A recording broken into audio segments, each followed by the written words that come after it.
Hey folks, this is Mike, and it's been a while since I've done a video. I haven't really been doing the YouTube thing much lately.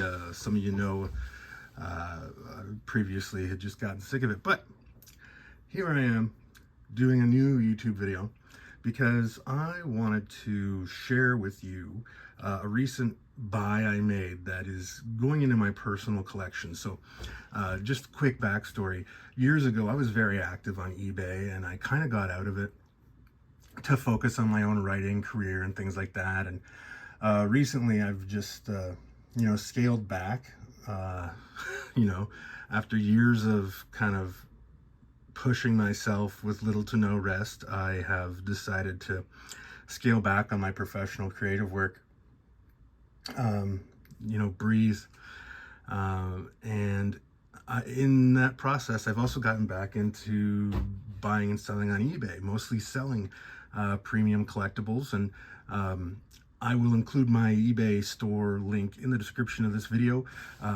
If you have trouble getting my main website, mikegagno.ca, where my creative work is, it's because I'm in the middle of switching some servers over, and I don't know if they've updated yet. So that's why I'll put the eBay link in the description of this video. And in the future, when the site is running reliably again, there will be a link there as well. In fact, it's already ready to go. I'm literally just waiting on some servers to flip over. So what I wanted to share with you, I'm trying to do, and have been meaning to do for a long time, more unboxing videos of things that I have come in from eBay purchases. And this one is a standout. It's actually one of my holy grail items. And it turned out it was actually from a seller that was in my region. So not only did I get a really good deal, I had just finished a number of larger buys, and I didn't really have a lot of money left to work with in my budget, probably over budget. And so I sent this seller an offer. They had Toxic Waste Zombies, a card set from the early 90s, from 91 to be specific.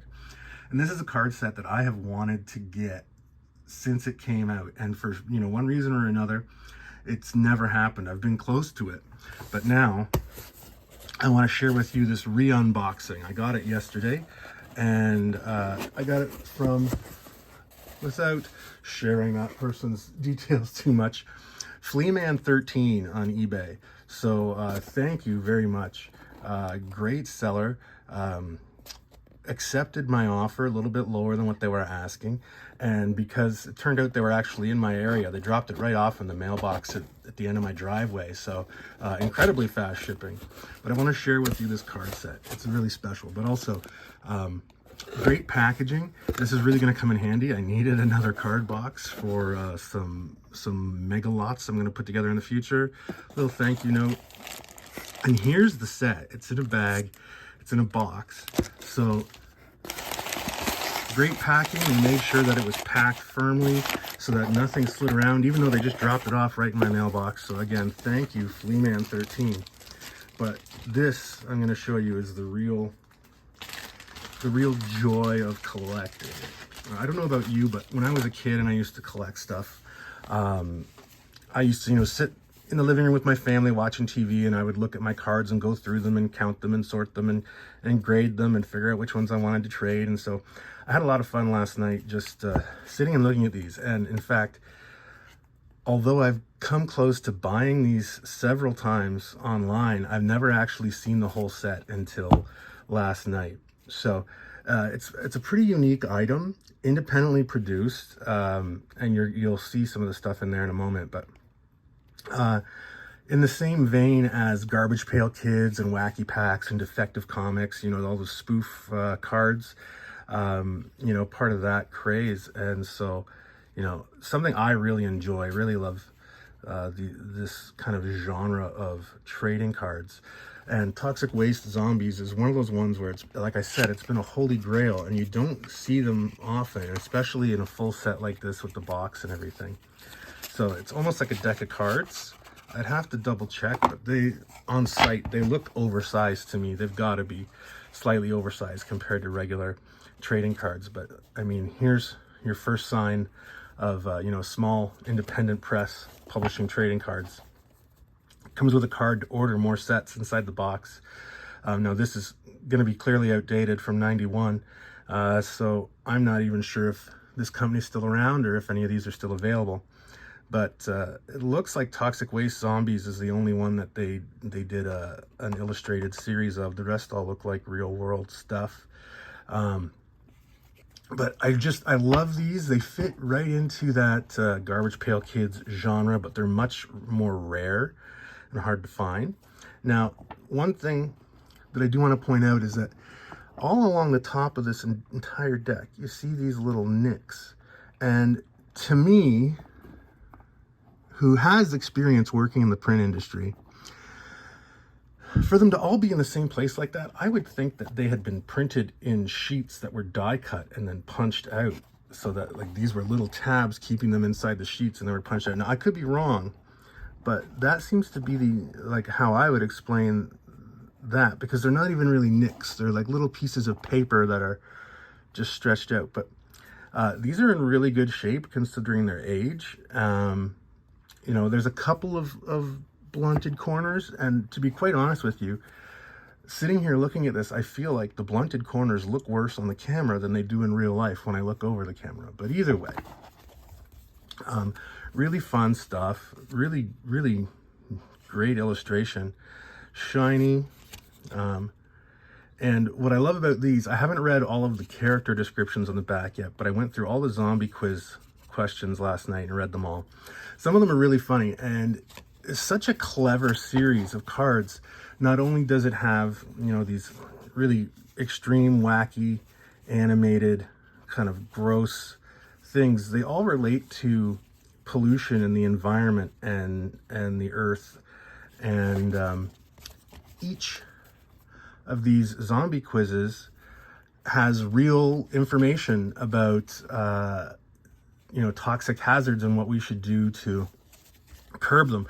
Found it quite interesting last night. One of them I read was about how we need to switch over to canvas and reusable shopping bags, and now, you know, 30 some years later, we actually are. These are from 91, so 2001, 2011, 2021, yeah, so they're 33 years old. So these are pretty good. These are in great shape for their age. And like I said, super fun and very different. No numbers. There's no particular order that they go in. There is a checklist in here. So technically these aren't in order. If I wanted to find the checklist and go over them, here it is. So I may find the time to put them in order. Right now, my primary concern is getting time in the evening while I'm watching TV, maybe The Walking Dead and whatnot, to read each of the character descriptions, because they also include real environmental information about ways that people can prevent pollution and save the earth, but also in a very fun and comical way. I feel like this series is almost ahead of its time. I feel like if it was produced today, it'd be much more mainstream and much more widespread.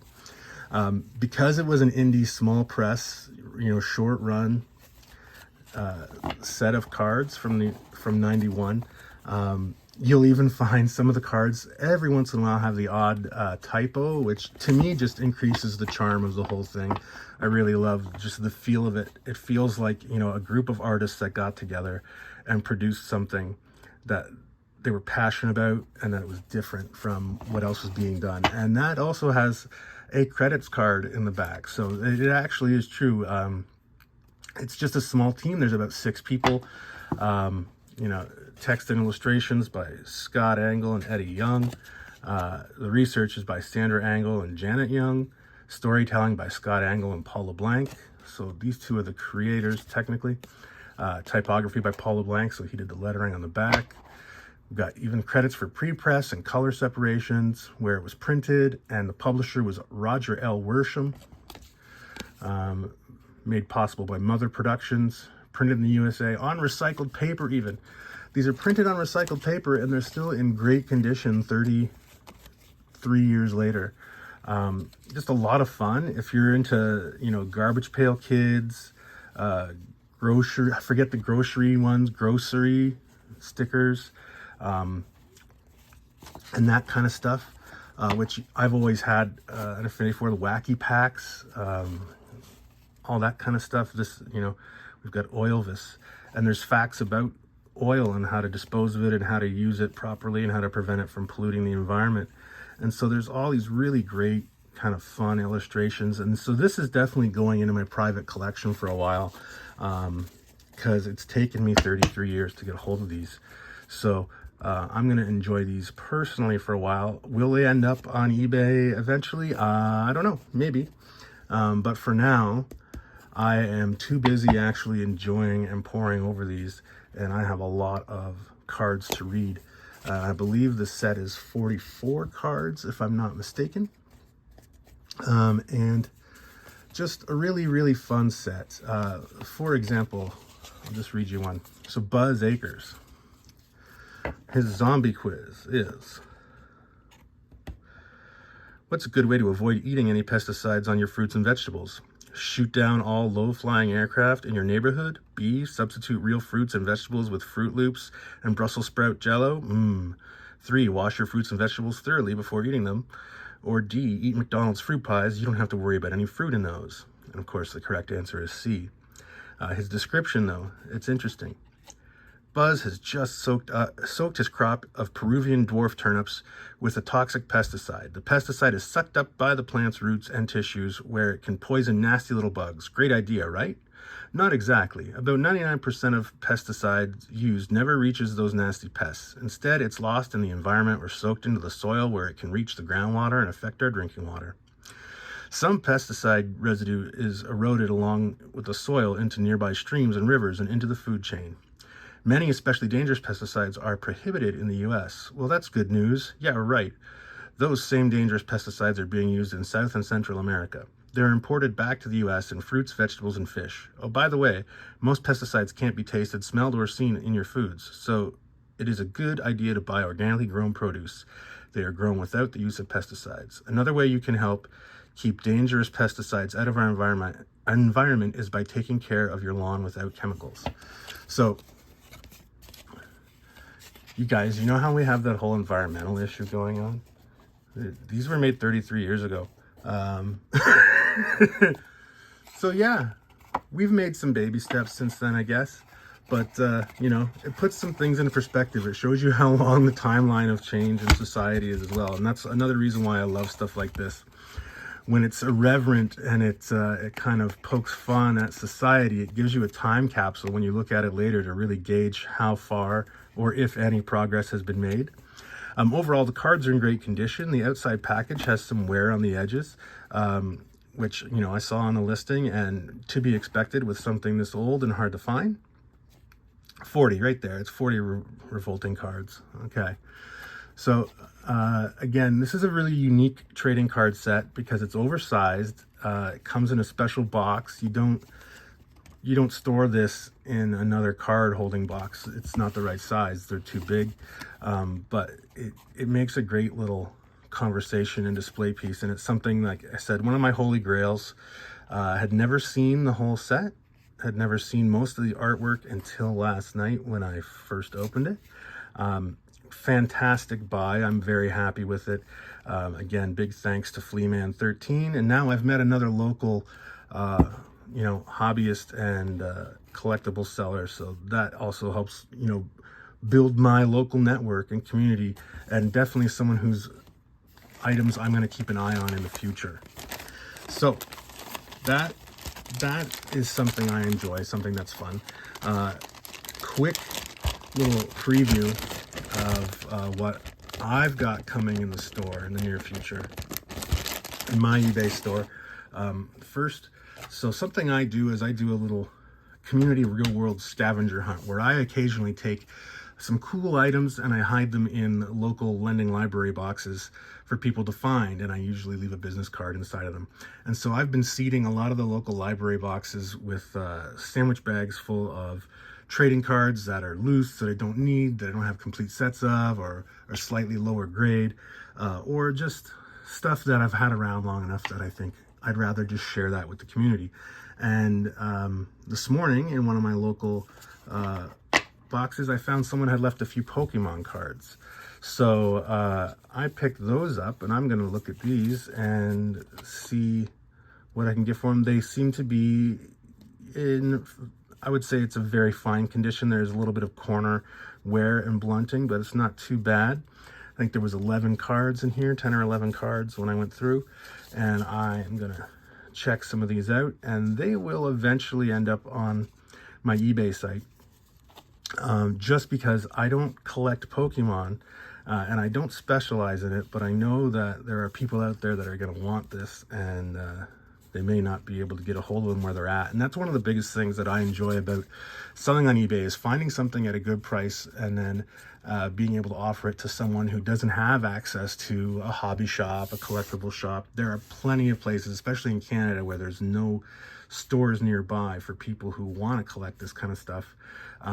And even sometimes you'll find discount stores, and Dollarama will have, you know, marked down graphic novels and whatnot, but, you know, not everyone lives near that area. So I was a kid who grew up in an area where it was hard to find collectible shops. So I kind of, it's kind of my way of supporting the next version of me in the future. Somebody out there is living in the sticks and they'd really like to be able to get a hold of some collectibles and some comics and things that they would enjoy, and it's just, you know, hard to get them. Now, the next thing I'm going to show you is a mega lot I'm going to be listing on the store. This is the next thing I'm going to list. And if you're wondering why I'm listing mega lots, it's because I have way more stuff than I have room for, and so right now my priority is to make space. As you see, this is a lot of Crisis books from DC. So this is actually 10 graphic novels and 6 comics, all relating to the theme of Crisis and the crime syndicate, which is, you know, the alternate evil version of the Justice League from another version of Earth. So in this case, Crisis on Infinite Earths, Crisis on Multiple Earths, the team-ups, volumes 1 and 2. Then there's Crisis on Multiple Earths, and this is volume 1, 2, 3, and 4.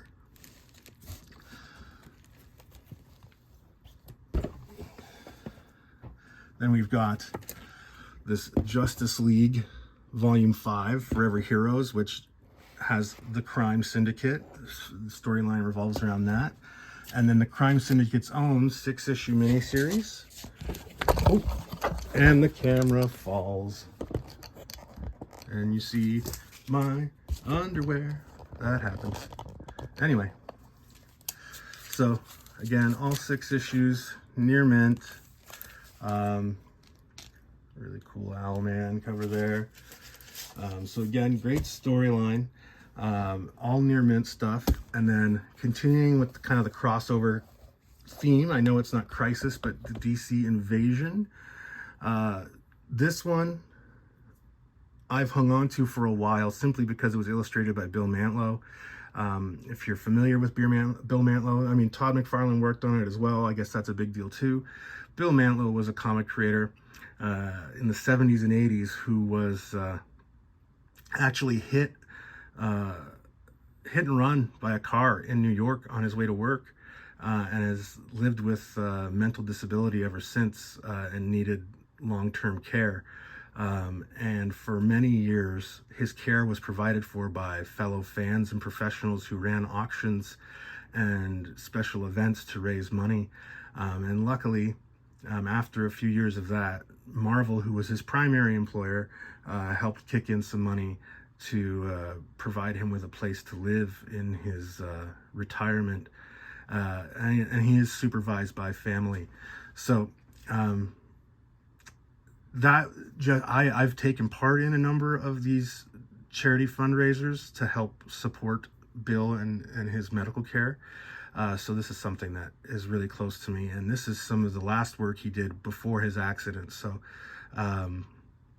to me, this is a sentimental, special item that, you know, I have no idea what its resale value is like on the market, but just for me, I know that this is kind of a piece that I've been holding on to because it was special, but now it's going to be part of this lot.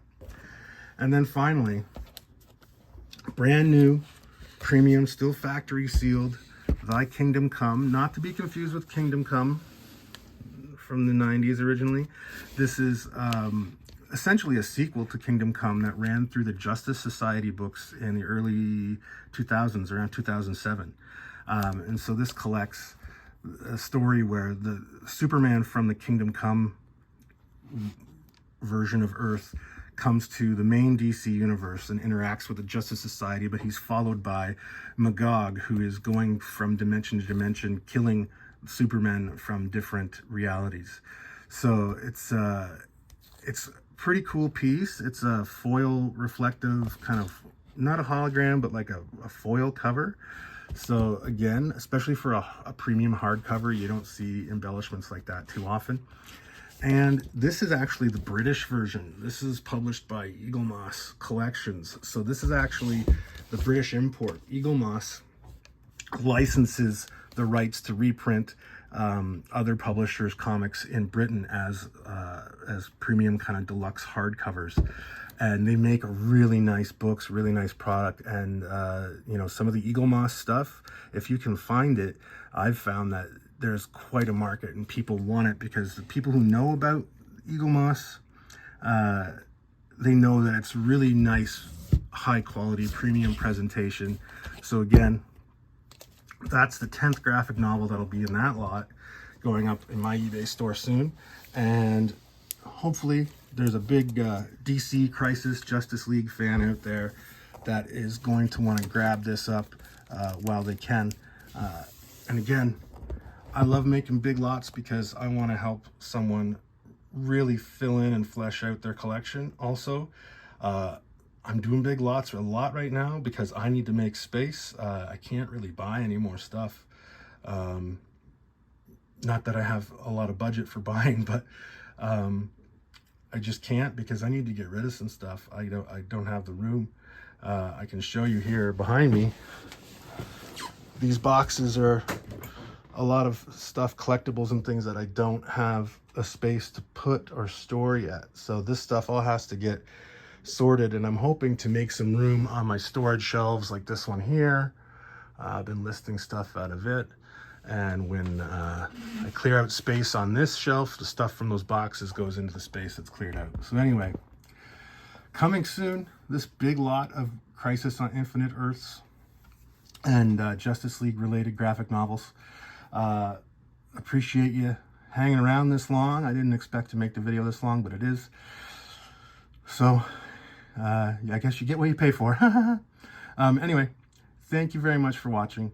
Have a great day, and don't forget to check out my eBay site, and in the near future my site for my writing and creative work will be back up and operating. Thanks again, and have a great day.